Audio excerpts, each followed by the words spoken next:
So Chris Clouet is the new superintendent of schools for Shelton, and I welcome you here today. Thank you for coming and joining us. I do have a big, broad question, so I'm only going to give you one question like I did for Patrick. I was really shocked when we were going through the education data. Shocked, actually. Not only with our Valley data, but with the state's data as well. Shocked that only 28% of the Valley students passed the standardized 8th grade math test.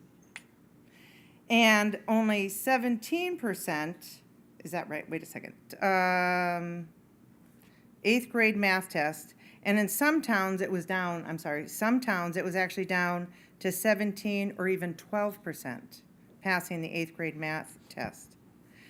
Understanding transiency, chronic absenteeism, not being ready to learn in kindergarten, and some, just the effect on the students here in the Valley. Can you explain why these influences are how these influence academic achievement for your schools? Yes, thank you for putting together this very important document. It's really going to be helpful for us as we move forward to solve some of these problems. And I think you'll see that the academic scores reflect many of the data sets that you already referenced today in terms of healthcare and economic sustainability of families, et cetera. So in many ways, these things are connected. So in terms of mathematics, in terms of your specific question about mathematics scores, we're in a period of transition right now. We as a country certainly are, but we as educators, as public school educators, are in a period of transition. And by that I mean, what is the mission now in terms of preparing 21st century adults? Now, we're all in this room, we're all adults, and we're all in the 21st century. So we are 21st century adults. But I'm talking about the children that I'm responsible for, that we together are responsible for, there are 84 years to go before we finish the century. So they are going to be really living in the 21st century in ways that are not rooted in the 20th century like many of us are. Not all of us, I see, but most of us.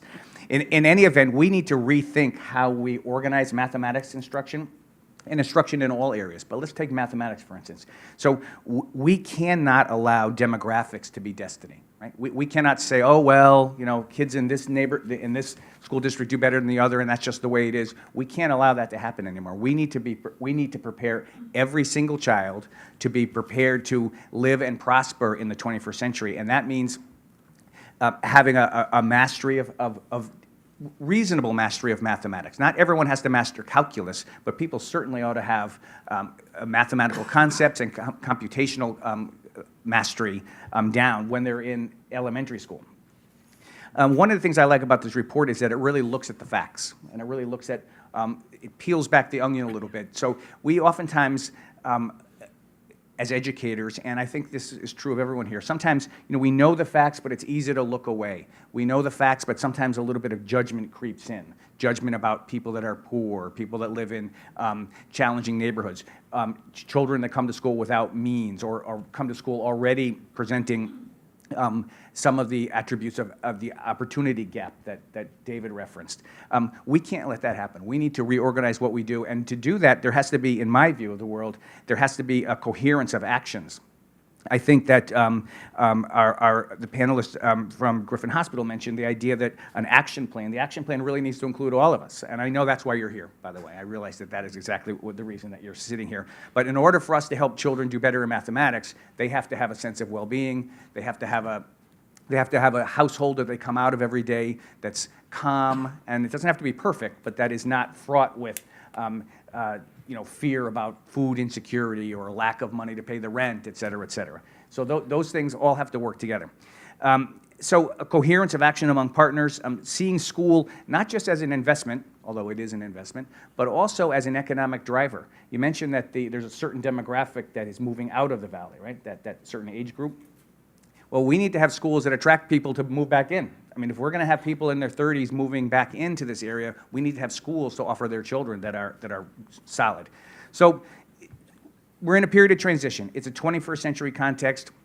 It's a global context. That's what we're preparing every child, excuse me, for. And that is different than what we did in the past. The idea of ranking and sorting kids and those that come from this community and that family, they move ahead and the others stay behind. We can't do that anymore. That's a change. That's part of the transition. In order for us to do that effectively, we need to do it as a community. So I appreciate the opportunity to be here and share this, and I know we can do it. We can improve mathematics instruction. We can improve our ability to deliver to kids the things that they need to engage them so that they are active and engaged learners. That's what we are in the process of doing. Thank you, Chris.